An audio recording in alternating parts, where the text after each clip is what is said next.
Howdy, Crystal Conclave, it's NESHY, and with the new year comes new Crystal Beast players, both wanting to pick up all sorts of variants of Crystal Beast. And what I've been seeing is some players have been harshly judging other variants of Crystal Beast more than they should be, and I suggest playing all the variants. And so today we're going to look at the two most common ways to play Crystal Beast, pure, Overdrive Combo and Conclave Control, and pit them against each other and analyze their strength.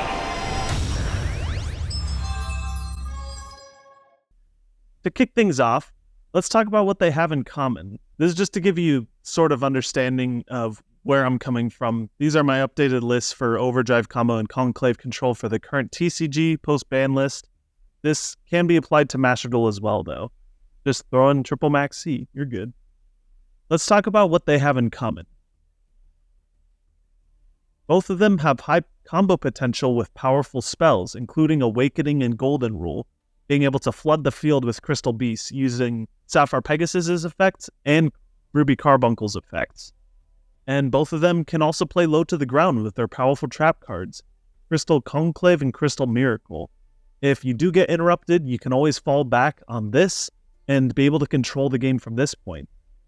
And both of them aren't afraid to weaponize floodgates, using powerful one-sided cards like Necrovalley, Abyss Dweller, and Secret Village of the Spellcasters in order to take hold of the meta, because that's kind of the rogue tax, being able to play floodgates to bring the ceiling down to your level. The most impactful defensive cards in the game.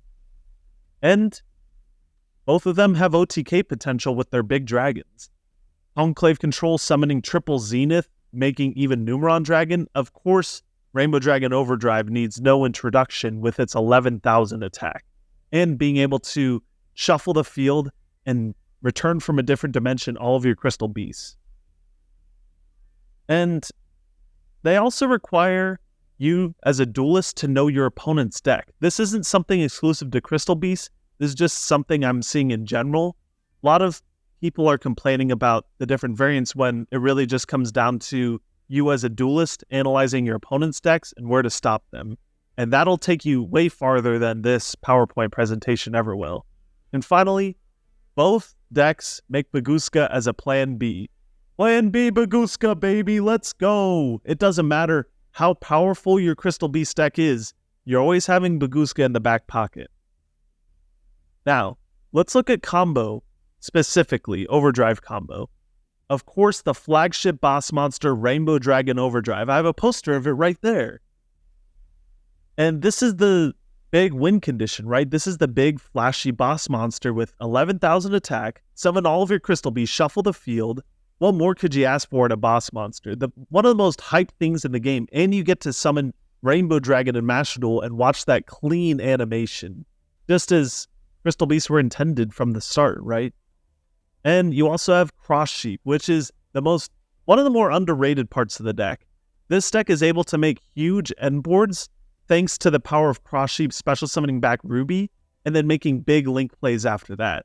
It's not that summoning Rainbow Dragon makes your plays bigger, it's the fact that Cross Sheep actually enables you to make stuff like IP, Appaloosa, Griffin, Little Knight. It gets pretty nutty after that. And finally, you get to play all the Crystal Beasts as a family. You get to play all of them, including Amethyst Cat, Emerald Tortoise, Cobalt Eagle, Topaz Tiger, Amber Mammoth. And that's where the problems come, however, because now you're playing a bunch of bricks. And that's what this next version aims to accomplish. By cutting down those bricks, you can play more non-engine in Conclave Control. The fundamental idea is that you get to cut down your bricky beasts and instead play more non-engine, like I said, which is invaluable in the current Yu-Gi-Oh! Metagame. Because being able to use defensive cards like Shifter, Book of Moon, Talents, Droplet, is just one of the most impactful things you could do as a rogue deck. You also get to play your extra deck more as a toolbox. You have less engine space, such as Saryuja and Cherubini. You get to play more stuff like Zodiac Warbow, the Zoo engine to be able to make a 4-material Zeus, your Glubion to either make your end board stronger with Hope Harbinger, or Numeron Dragon for OTKs, Tornado Dragon, great against floodgates, Azalea, same thing, with double Ruby or Ruby plus Zenith, and you get to be up here in the Conclave. Conclave flippers rise up. Now, one is faster and one is slower. So, of course, combo decks are going to be faster and control decks are going to be slower. Why is this the case specifically in Overdrive versus Conclave? Well, Overdrive prefers to play faster because they get the free aggro in Rainbow Dragon coming out on the field, making Overdragon, and then banish your Crystal Beast like ABC Dragon Buster for Overdrive for 11,000 attack, and just game ender on the spot if it doesn't get interrupted. But you do lose out on the Awakening follow-up because Rainbow Dragon is no longer in your hand. You summoned it to the field to be able to make your big, powerful boss monster. So you'd rather close out the game quicker. Meanwhile, Conclave Control prefers to play slower because you don't have that free aggression. But you do keep that Rainbow Dragon in your hand to enable Awakening turn after turn. Overdrive gets to use both effects of Awakening, which makes it even more explosive, and you want to be able to end the game there. But people forget Awakening is also an interruption on your opponent's turn, as long as it's Chainlink 1, comboed with Rainbow Bridge of the Heart. So Conclave really does utilize the control aspects of Awakening, and being able to use a follow-up, this card just does everything you want it to do. And what more could I say?